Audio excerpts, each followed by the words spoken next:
Good morning. It's a excessively summer-like day in late March 2025 up here on Ventnor Downs on the Isle of Wight. There's a lovely skylark singing just over there. Gonna have a wander down this way, see if there's any migrants knocking around. Just had 3 jays fly over, which are presumably birds on the move, although a lot of those locally are on territory now. What's that sat over there? Probably a meadow pipit singing on a bramble. Yes. Can you hear it singing just about? Probably can't. On here, you probably can't hear it. Don't think the microphone will pick that up. Hopefully it'll pick the skylark up though. Not if I talk over it, it won't.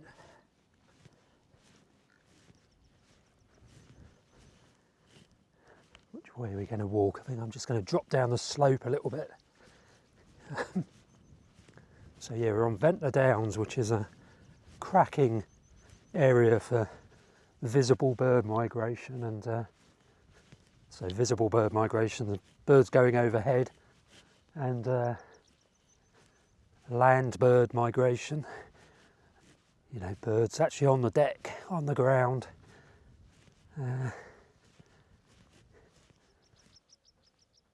Always thought we need a bird observatory here on the Isle of Wight, somewhere along this southeast coastline between kind of Blackgang and St Catherine's Point in the far west, and then this end, the east end, which is Ventnor and Bonchurch. I'm up on Ventnor Downs, and somewhere up here would make a great bird observatory. I did have high hopes a while ago about the old kind of pillboxes and underground, what is it, bomb shelter of some sort, just over there. Convert that into a bird observatory, that would have been superb. But now it's been converted into a private house, which the owner is rarely there, unfortunately. Somebody, well, you didn't need to be wealthy to buy it, because I think it was only about £30,000 it was sold for, maybe a bit more than that, but cost you a small fortune to buy it now off the person that bought it and turned it into a house. Basically the bunkers have all become rooms in a presumably fairly luxurious underground house. Yeah, so no bird observatory buildings in there, unfortunately. Maybe around the radar station there's still a building or two that could be converted. Should have to investigate that. Tell me in the comments section if you think a bird observatory and kind of nature study sciencey type facility up here would be a good idea, somewhere on the south coast of the Isle of Wight, not necessarily on Ventnor Downs. This would be one of the recording areas, I think. I'm talking over the birds singing again, although there's not much, to be honest. What a beautiful day. Just wanted to drop down here to Wroxall Copse and have a look at the ash dieback. Now bear in mind, we don't have any deer on the Isle of Wight to speak of. There are a few in the wild, but effectively none. We don't have any oryx, neither do you, whoever's listening to this. We don't have any wild horses. So these woodlands, I'm being followed here by a carrion crow. I normally feed them at the car. Don't know if you can see that in the frame. Don't even know if I'm on him. I think I am. Yeah, so we don't have a deer, we don't have any of the big browsers at all. So what we have had is an opening up of the canopy and ash dieback. So prior to that, the understory was already dense because of the lack of browsing, the unnatural lack of browsing, I would argue. Well, no, I don't need to argue it, it's true. We know we had oryx on the island because their remains have been found in estuary sediments here. Actually, I wonder if deer remains have been found in the sediments. I'm being followed. Properly followed by this crow, carrion crow. Hello, buddy. It's all right, you can carry on following me, but I haven't got any food with me. Looks like his partner's just over there. So what was I saying? Yeah, so no browsing. The ash canopy, which is thin anyway, has kind of been obliterated by ash dieback. So I just wanted to drop down and see how dense the under canopy actually is now. And this Wroxall Copse is an old, bit of ancient woodland, ash woodland. So lots of windflower, I can't remember the common name of it. What's the common name of? Can't remember. Anyway, yellow archangel as well, and bluebells obviously. Just wondering how they will get on if you suddenly get a very thick understory. If there's a very thick understory. I've not been in there since ash dieback broke out. I used to walk through Wroxall Copse in the 90s and 2000s. Been there once or twice since then, but not since ash dieback took off. Now, which way does the trail go through here? Don't really want to drop down into the gorse because the trail will probably be a dead end. But there is a footpath that drops down into Wroxall Copse just along here. Chiffchaff singing.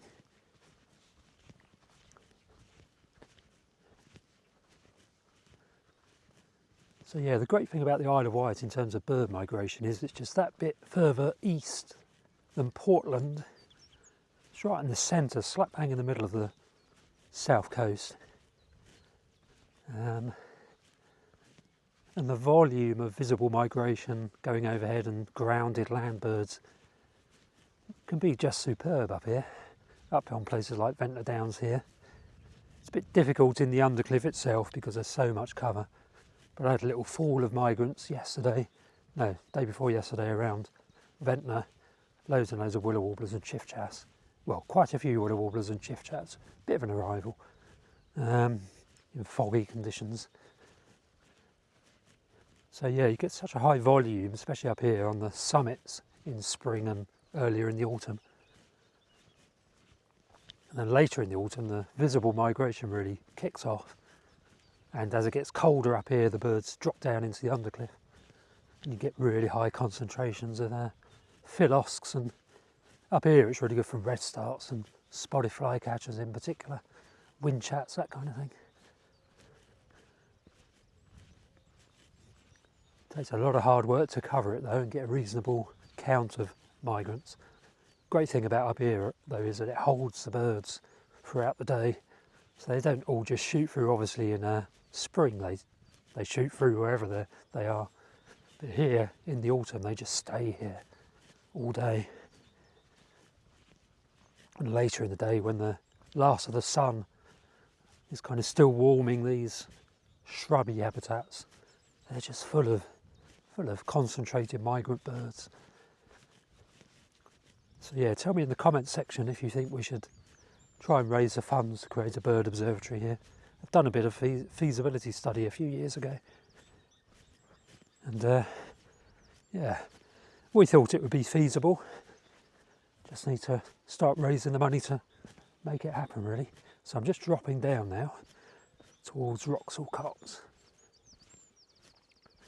Do subscribe to the channel if you've not already done so, by the way. So this channel is basically about nature writing and rewilding, wildlife friendly farming. So I currently work in kind of wildlife friendly farming and rewilding. I do both jobs really. Work at a rewilding site, Liscombe, Dorset Wildlife Trust site in north of Dorchester. And then I work with the farmers in the surrounding landscape to help them to make their farming more wildlife friendly and also take on some rewilding, some of them, which is very exciting. But yeah, that's what this channel is effectively about. Rewilding, nature friendly farming, nature writing, book publishing, self-publishing your nature books that you've written, that kind of thing. So do subscribe. Right, we are now almost in Wroxall Copse. So the bit we're on now is National Trust owned. Wroxall Copse is private still, I think. It would be great if the National Trust could acquire Wroxall Copse as well and let some of the grazing animals down into it, I would argue. Yeah, just noticing there's a frost. Didn't expect frostiness on the north slope. of Wroxall Copse, or leading down into Wroxall Copse. Lovely chiff chaff singing. So I know the leaves haven't unfurled anyway, but trust me, these ash trees are largely dead. Lots of dead wood. Surprised I'm not hearing the woodpeckers. There's a lot of woodpeckers. Lovely wrens singing there.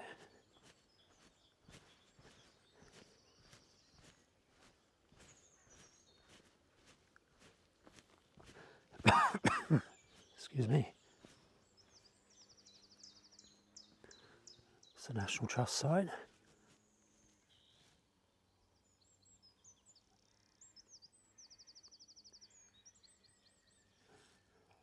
Big old chunk of land the National Trust has here.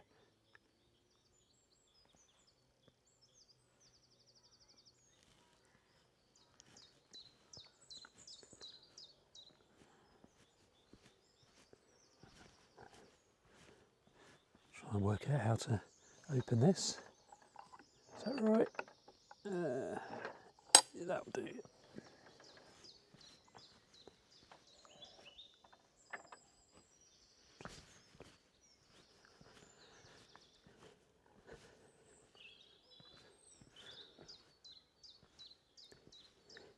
Look at that bramble. We're under the canopy now. It's actually quite open down here.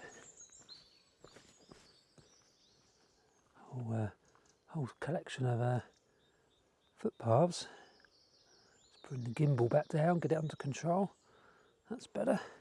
Shooting this with a DJI Osmo Pocket 3.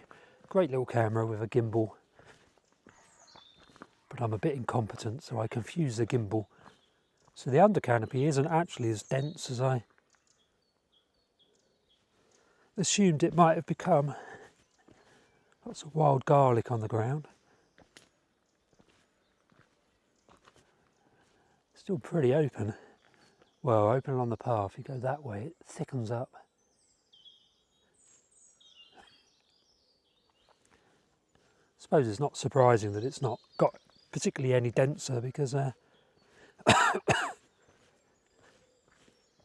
I said, the ash canopy overhead has always been thin anyway because it's ash.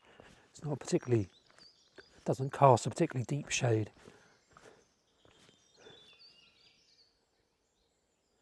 Lots and lots of dead wood.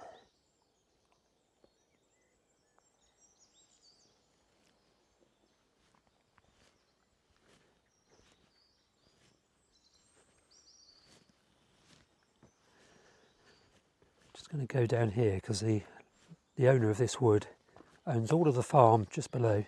So I just want to go out into the clearing of the farm. Nice red campion there. Green woodpecker calling. So yeah, the bramble is taking off under here, spreading over the ground floor. But presumably new seedlings will emerge from within that bramble. It's not going to be browsed anyway. We've got elder here. So seedlings of what, I wonder? More ash trees? Hazel, presumably. There's a lot less shade. Hazel might well take off here. Not sure if there's any English oak, you know, any oaks in this particular bit of woodland.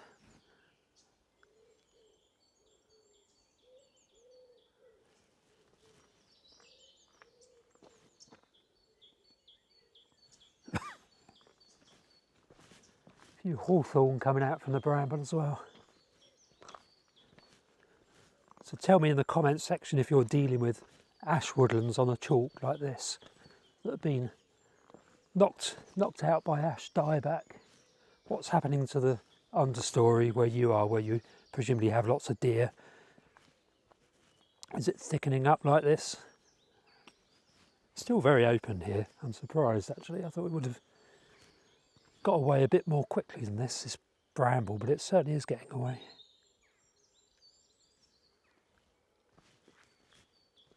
Oh, is that an oak there? That might be an oak. That looks like an oak. Come on, gimbal. Yeah, Yeah, I think that is an oak. If that's an oak, then we may well see loads of oak seedlings. Although they're not that common on the chalk here. Don't know why that is. Whether they were historically over-harvested and replaced by ash, or whether it's just they're not that good on the chalk. I don't know. Tell me in the comments section. Proper ecologists. Some lovely, oh god, smelly stuff. Piedy flies use it to build their nests, I think. What's it called? Honeysuckle, thank you. Lenicera.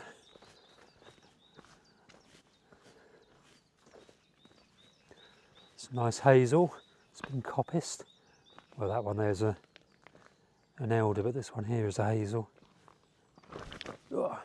Primroses.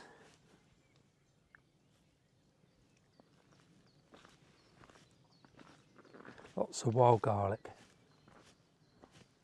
Is that another oak? It is another oak. So there's a few oak in here. That's nice. So we're now coming out onto the farm. Now this was all arable in the 90s. And the farmer, who's completely organic, took it out of arable production and has reverted it to grassland. Don't know whether he seeded it or not.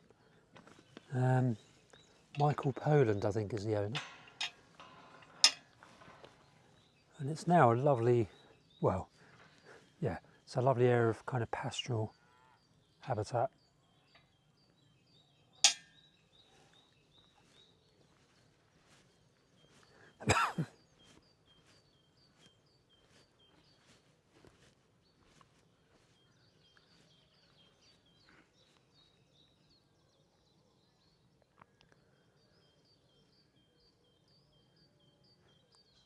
So I have two hats, a rewilder and a wildlife friendly farmer. I'm not myself a farmer, do have farming in the family, but so my rewilding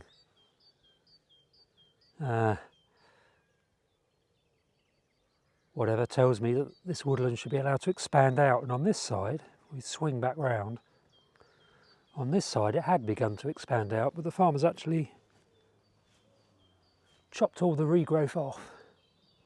So it's all been knocked down. There's loads of really nice shrubland developing on this edge. That's all been taken out, unfortunately.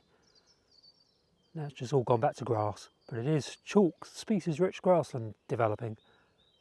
So some of it, the steeper slopes are always chalk grassland, fairly nice chalk grassland. And then the bits that are arable, obviously it's spreading into. So over the summer I'm going to have to explore a bit and find out how good this is becoming over time. Right, let's walk up. There's a little footpath that went kind of parallel through this copse, so I might walk along there a little bit. Or shall I? Shall I go down into town and get a coffee? I'm not as energetic as I used to be. Back in the day I would have carried on walking down there and gone to Wroxall, then walked up to Stembury Down, crossed over the golf course back into Rue Down, and then back up onto Ventnor Downs back to the car. Would have taken a couple of hours. I do actually have a couple of hours until I'm due to get a coffee, but I have the time but not the stamina.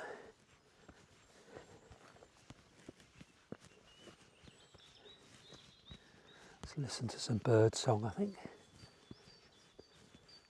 Great tit. Another great tit. Chiff chaff.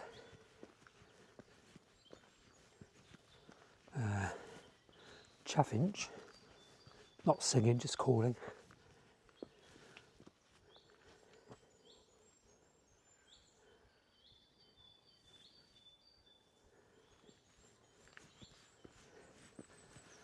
What a difference disease makes.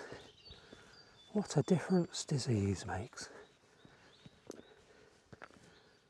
There's the old windflower, can't remember the common name, or the other common name.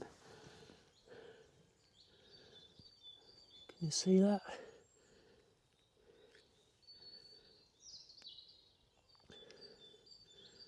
Not really open.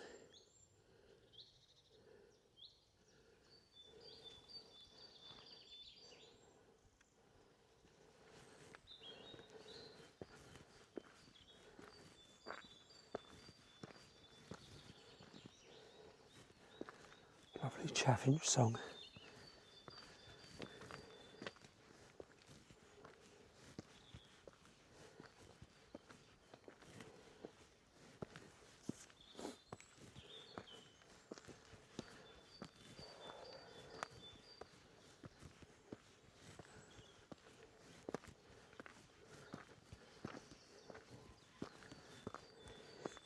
Battery's getting low on this, so I'm going to stop recording until I get down into Ventnor Bay.